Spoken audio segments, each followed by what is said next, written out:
Bienvenue sur le podcast Parlons peu, parlons perles. Vous allez tout savoir sur les perles fines ou de culture à travers le monde sous forme d'une histoire. Que vous connaissiez déjà ce métier, que vous aimiez les perles, la Polynésie ou tout simplement la mer, ce podcast est fait pour vous. Je suis Nathalie Legloaec, experte en perles de culture et fondatrice de la marque Aux Perles du Paradis. Je vais vous faire découvrir la perliculture et la vie sur une ferme perlière.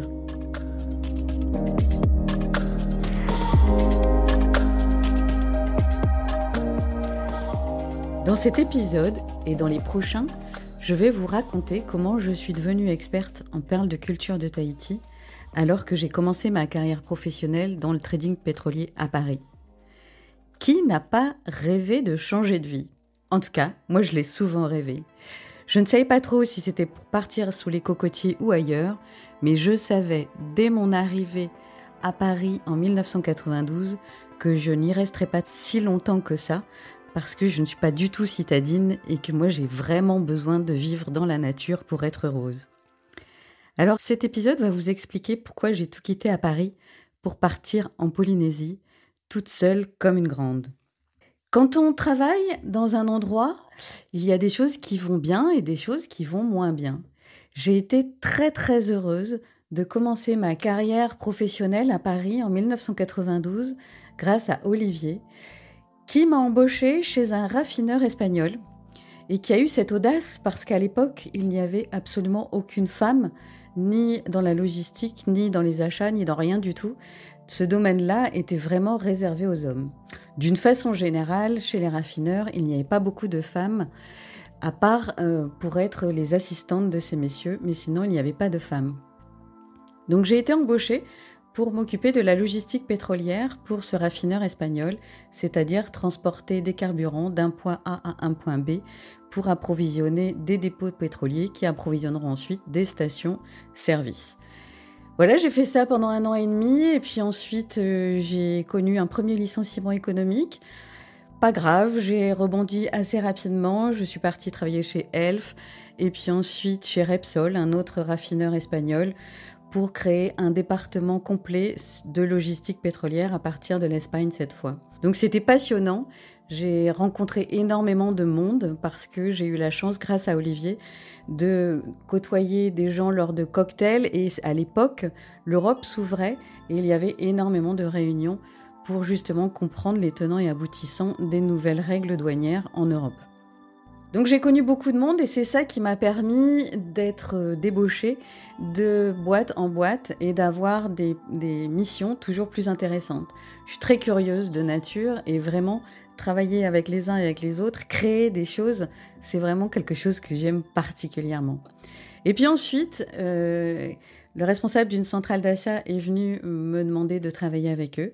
Donc là aussi, je suis partie parce que la mission était non seulement de travailler dans la logistique, mais à court terme de devenir acheteuse, donc d'acheter et de vendre du carburant pour le premier distributeur français. J'ai adoré faire ça. Vraiment, ce métier a été totalement passionnant pendant toutes ces 7 années parce qu'on est dans un monde où la géopolitique est au centre de notre univers. Donc, il faut s'intéresser à tout ce qui se passe dans le monde et gérer au mieux les risques, essayer d'anticiper les marchés, de savoir ce qui va se passer pour voir si les prix vont monter ou descendre. Et c'est vraiment quelque chose qui m'a passionnée. Et puis un beau jour, grosse déception, je découvre que mon salaire n'est pas du tout à la hauteur de celui de mon collègue. Et là, c'est vraiment la douche froide parce que j'ai donné beaucoup d'énergie à toutes ces entreprises. Je me suis vraiment investie beaucoup parce que j'ai aimé mon métier profondément. Et là, je me suis sentie humiliée, en fait, parce que j'avais l'impression de donner autant. Je gérais la moitié de la France pour cette entreprise. Et voilà, j'ai été non seulement déçue, très en colère, mais humiliée. Alors, qu'est-ce qu'on fait dans ces cas-là ? Eh bien, on se pose comme en plongée, on s'arrête, on respire et ensuite on réfléchit. Voilà, c'est ce qu'on doit faire en cas de panique. Et là, je n'étais pas paniquée, mais j'étais dans une situation qui m'a totalement déstabilisée. Alors, je me suis mise à faire le point. Qu'est-ce que je veux vraiment dans la vie ? Qu'est-ce qui va moins bien ? Et qu'est-ce que je voudrais pour demain ? J'arrivais à une date butoir aussi qui les dizaines, les anniversaires en dizaines sont aussi des périodes de changement et j'allais avoir 30 ans. 30 ans, je suis à Paris, j'ai une carrière formidable, j'ai beaucoup d'amis, j'ai énormément de chance parce que autant la vie parisienne au départ m'a déstabilisée parce que vraiment je me sentais tellement seule dans ce monde où il y avait tellement de monde. Et puis petit à petit, je me suis fait beaucoup d'amis et c'était vraiment extraordinaire. 97-98, ce sont des années où plein de copains-copines se marient et c'est extraordinaire, on fait la fête, c'est joyeux et ça, c'est vraiment très sympa. Côté cœur, de mon côté, c'est la bérésina, rien ne va. Bon, c'est un moment qui n'est pas très glorieux, donc de ce côté-là, c'est pas très positif. Côté santé, eh ben écoutez, j'ai malheureusement eu 3 zonas en 1 an et demi. Le médecin que j'ai vu pour le 3e était inquiet parce qu'il m'a dit ne jamais avoir vu ça. Il ne savait même pas que c'était possible de faire 3 zonas en moins d'1 an et demi à moins de 30 ans surtout. Donc c'est jeune pour faire des zonas qui sont connues pour être des maladies qui touchent des gens un peu plus âgés. Donc il me dit, écoutez, je ne sais pas quelle est votre vie, mais je serai vous, je réfléchirai. Il y a sans doute quelque chose qu'il faudrait changer dans votre vie pour l'améliorer et pour faire en sorte que votre système immunitaire reprenne un peu du poil de la bête et vous amène à vivre assez longtemps. Ok, donc là, quand la santé est touchée, c'est rédhibitoire en fait, il faut vraiment réfléchir. Là, il n'y a plus le temps de perdre du temps. Donc je me pose et je réfléchis à ce qui me va dans la vie et ce qui ne me va pas. Pendant toutes ces années où j'ai travaillé dans le trading, j'ai aussi beaucoup voyagé. J'ai eu cette chance-là. Et j'ai beaucoup voyagé pour faire de la plongée bouteille, qui est vraiment devenue une passion. À chaque fois, je passais à un niveau de plongée différente. Et en juillet 98, je pars avec le vieux campeur. En fait, je prenais des cours à Paris où il y avait des entraînements en piscine qui me permettaient de me défouler et de nager. Et en juillet 98, je pars en Égypte, en mer Rouge, pour passer le dernier niveau que je voulais passer, c'est-à-dire devenir dive master. C'est-à-dire qu'avec ce niveau-là, on peut travailler dans un club de plongée pour accompagner des gens certifiés. Voilà, c'était un plan B. J'ai jamais vraiment pensé honnêtement que j'allais travailler dans un club de plongée, mais c'était quand même dans un coin de ma tête. Je pouvais avoir un job quelque part ailleurs sur la planète, au bord de l'eau, dans un coin sympathique. Donc j'ai beaucoup voyagé dans des endroits plutôt chouettes qui avaient des cocotiers, du sable blanc et de la mer turquoise, où j'ai vu des tas de poissons, des tas de fonds merveilleux. Et à chaque fois, je regardais avec envie la Polynésie. Je voyais les noms de Tahiti, Bora Bora, Rangiroa. Quand on est plongeur, Rangiroa, c'est un peu la Mecque. Donc, je regardais ça avec envie, mais je trouvais que c'était loin. Et pour 15 jours de vacances, quand on fait de la plongée, il y a le voyage, il faut être en forme pour plonger, il y a le décalage horaire, tout ça, et ça me semblait un peu compliqué. Et je ne sais pas pourquoi, en 1992, quand j'ai commencé ma carrière professionnelle, donc Olivier, mon chef de l'époque, partait en vacances quelque temps après mon arrivée. Et sur son bureau, il y avait un catalogue de voyages magnifique comme il y avait à l'époque, et qu'il y a encore toujours heureusement, mais de moins en moins quand même.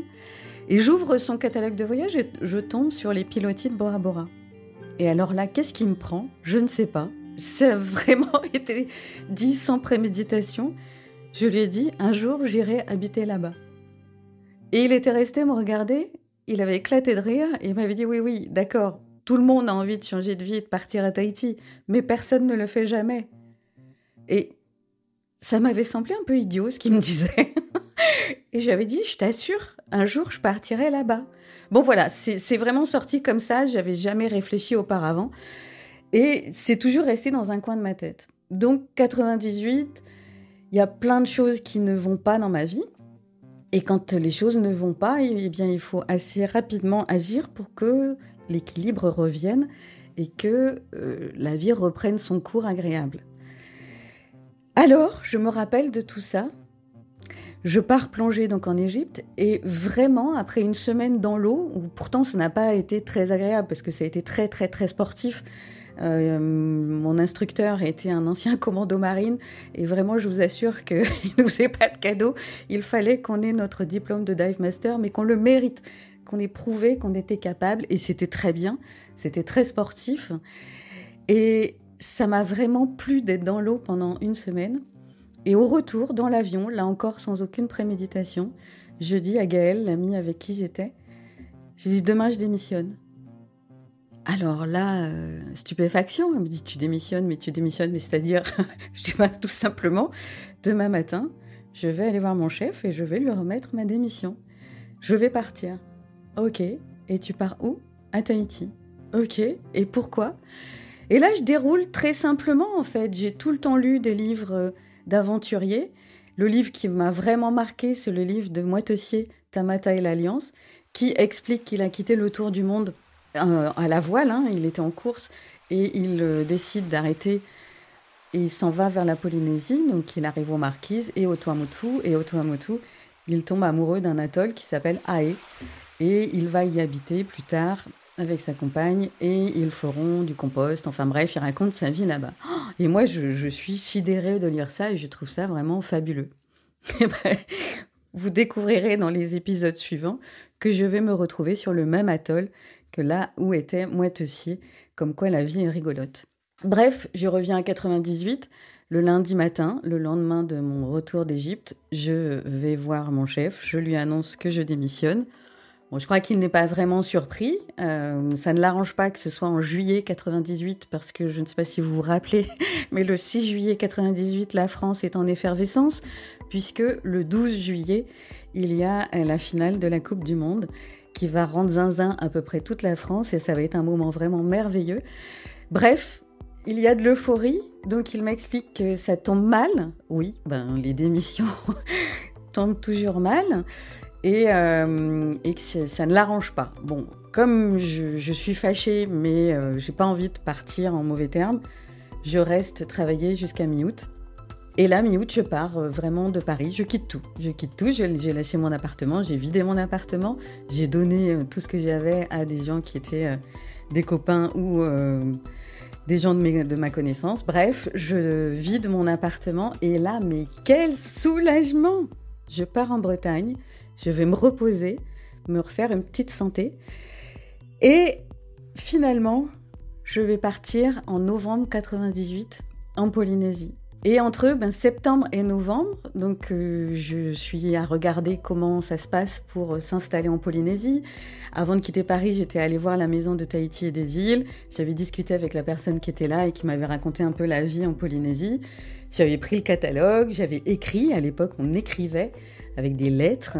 Et j'avais écrit à plusieurs pensions de famille pour réserver quelque chose pour l'arrivée, parce que c'est facile de prendre un billet d'avion, mais il faut quand même prévoir un peu son arrivée, surtout que je ne considère pas que je pars en vacances, je pars habiter en Polynésie. Je prendrai un billet d'avion finalement open sur 1 an, puisque un aller-retour coûte moins cher qu'un aller simple.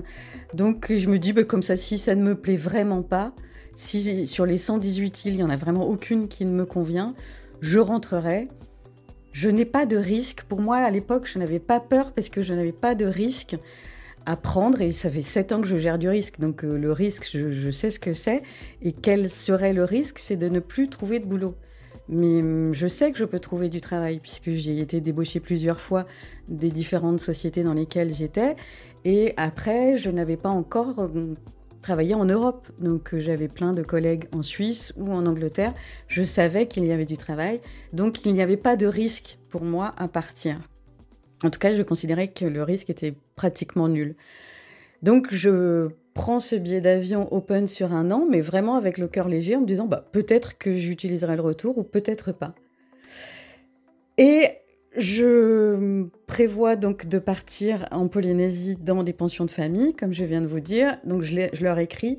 3 d'entre elles, mais vraiment tellement gentiment, me répondent en me disant « Bien sûr, t'es la bienvenue, tu peux rester 15 jours, 1 mois, enfin on a de la place, tu peux réserver, il n'y a pas de souci. Mais attention, en Polynésie, il y a des chiens et des coqs qui font beaucoup de bruit. » Et à chaque fois maintenant que j'entends parler des gens qui râlent parce qu'il y a des chiens et des coqs, ça me rappelle ces lettres-là. Oui, il y a des chiens et des coqs qui font du bruit, mais comme partout dans le monde, en fait, j'ai envie de dire. Bon, finalement, je n'aurais pas besoin de réserver une pension de famille parce que le hasard a fait que des amis de mes parents sont mutés à Tahiti pour Ifremer. Donc, ils acceptent de m'héberger 15 jours. Et c'est ce qui se passe. Donc, tout simplement, je vais chez Nouvelles Frontières. Je prends un billet aller-retour open sur 1 an. Je prépare ma valise. Je me souviens de regarder les magasins à Brest avec les collections hiver en me disant je n'en aurai plus besoin. Et ça a été un grand bonheur. Voilà, c'était un petit bonheur simple, mais un grand bonheur. Et en novembre 98, eh bien, je me retrouve à Orly avec mes amis, Eric et Nacera, qui sont venus m'accompagner pour ce grand départ. Et je suis totalement zen. Je suis sûre d'avoir pris la bonne décision. J'ai quitté un job en or massif, mais il était temps de partir. Ma santé n'avait pas été au top. Je pense que j'ai donné beaucoup d'énergie à tous les boulots qui m'ont fait confiance aussi. Vraiment, je tiens à le dire, j'ai eu beaucoup de chance d'avoir des hommes dans ma vie qui m'ont fait confiance et qui m'ont donné un travail que les autres ne m'auraient pas donné. Parce que j'ai oublié de mentionner ça, mais c'est vrai que pendant ces 7 années-là, il y a eu, mais vraiment l'essentiel, 95% des gens de la profession, des hommes de la profession qui m'ont fait confiance. Et il y a eu évidemment 5% de grincheux, misogynes, qui ne voyaient pas ce qu'une femme faisait là, encore moins une femme de moins de 30 ans. Vous imaginez, j'ai commencé à acheter, j'avais 26 ans. Donc c'était compliqué pour certains vendeurs de carburant de se dire qu'une jeune femme était capable de comprendre les spécifications du gasoil et de gérer, de faire des contrats, de négocier des contrats, d'affréter des bateaux. Enfin, tout ça, ça les dépassait. Et je me rappelle une petite anecdote qui a vraiment été pour moi le symbole de ces 7 années dans ce milieu-là où il y avait des machos et il y avait des gens formidables. C'était un soir, il y avait une compétition de karting organisée par un raffineur. Et le responsable commercial qui organisait ça m'avait appelé en me disant « écoute, voilà, je fais une soirée karting, est-ce que tu as envie de venir ?» Bon, je lui réponds que oui, bien sûr, j'ai envie, j'aime bien, voilà, oui, d'accord, je viens. Et c'est tout, il ne me pose pas d'autres questions. Quand j'arrive le soir de la compétition, alors c'est une compétition sympathique, hein, c'est vraiment avec les acheteurs du milieu du pétrole et avec toute l'équipe de vente de ce raffineur.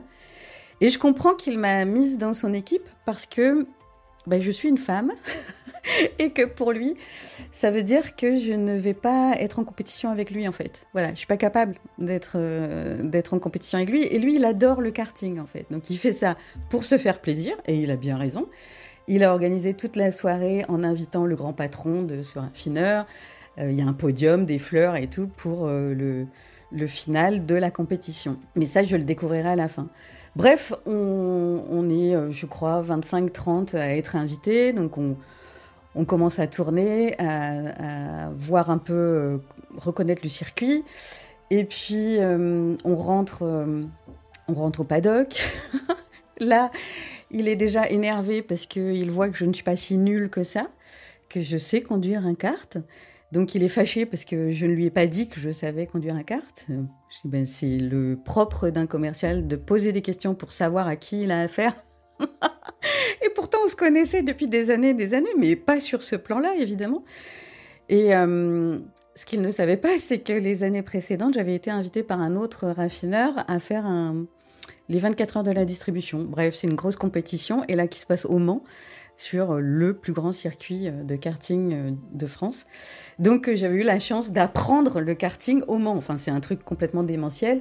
Il n'y a que dans ce milieu-là qu'on peut faire ce genre de choses, parce que sinon, pour accéder à ce genre de circuit, il faut déjà être très bon. Moi, j'ai débuté sur ce circuit. Bon, peu importe. Donc, avec, encore une fois, une équipe de garçons hyper sympa qui m'avait fait confiance. Et on n'était pas là pour gagner, on était là pour s'amuser. Donc, c'était vraiment formidable. Sauf que ce soir-là, à Paris, en circuit indoor, ce monsieur, l'organisateur, n'était pas là pour s'amuser, il était là pour gagner. Bon, bref, je raconte ça parce que ça a été vraiment l'incarnation de tout ce que j'ai détesté dans ce milieu-là. Donc, il ne me pose pas de questions. Il considère que comme je suis une femme, je ne sais pas conduire. Je ne vais pas lui faire d'ombre. Il me met dans son équipe pour que je sois éliminée le plus vite possible et que lui fasse la compétition, monte sur la première marche, soit salué par son patron. Bref, un truc incroyable. Bon, tout ça s'est mis par terre, voilà, parce que moi, quand on me met au défi, j'aime bien relever le défi. J'ai gagné la compétition, voilà. Donc ça l'a énervé, il était deuxième, mais j'ai gagné la compétition. Ce que je lui avais pas dit, c'est que lorsqu'il m'a invitée à cette soirée, je suis allée quelques jours avant avec un ami, Nicolas, qui a été très très très bon en karting au niveau français. Et j'ai essayé de le suivre pendant 2-3 sessions de 10 minutes pour voir ses trajectoires et reconnaître le circuit. Et c'est ça en fait, c'est ça que cet homme n'a pas compris.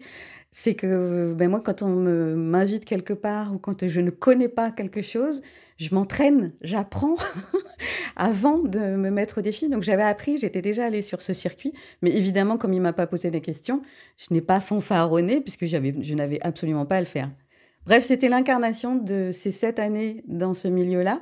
C'était formidable, mais c'était aussi très difficile parce que souvent, je devais faire face à des hommes qui étaient très misogynes et qui ne voyaient pas du tout par quelle opération du Saint-Esprit, moi, j'étais capable de parler gasoil et sans plomb et affréter des bateaux et tout ça. Bref, je quitte ce milieu-là. D'un côté, le cœur léger parce que je suis fatiguée de toutes ces remarques sexistes. Et d'un autre côté, je suis triste parce que j'ai eu beaucoup de chance de faire ce métier. Et l'équipe avec laquelle je travaillais, c'était une toute petite équipe. Nous étions 6 uniquement pour gérer toute la France. Enfin, c'était extraordinaire de travail, d'ambiance et c'était formidable. Mais il y avait le mais du salaire et ça, c'était vraiment, vraiment pas agréable. Voilà, de découvrir finalement, 4 ans après le départ, qu'il y avait quand même ce gros souci d'écart de salaire. Mais grâce à eux, la décision de partir en Polynésie a été activée. Et juillet 98, je démissionne. Novembre 98, je pars à Tahiti. Et finalement, je ne reviendrai qu'11 années plus tard. Et le reste de la suite, je vous la raconte dans le prochain épisode. En tout cas, je vous remercie beaucoup de votre écoute. Je vous invite à partager ce podcast et à nous suivre sur nos réseaux sociaux, LinkedIn, Facebook et Instagram, @auperlesduparadis. Vous pouvez aussi découvrir sur notre site internet www.auperlesduparadis.com toute notre collection, bien sûr, mais aussi ma vie. En fait, je raconte la vie au Tuamotu et la vie de la perliculture. Donc, je vous invite à la découvrir en photo et en texte. Et bien évidemment, si vous avez des questions ou si vous voulez que je parle d'un sujet précis, n'hésitez pas à m'en faire part sur les réseaux sociaux. En attendant, parlons peu, parlons perles.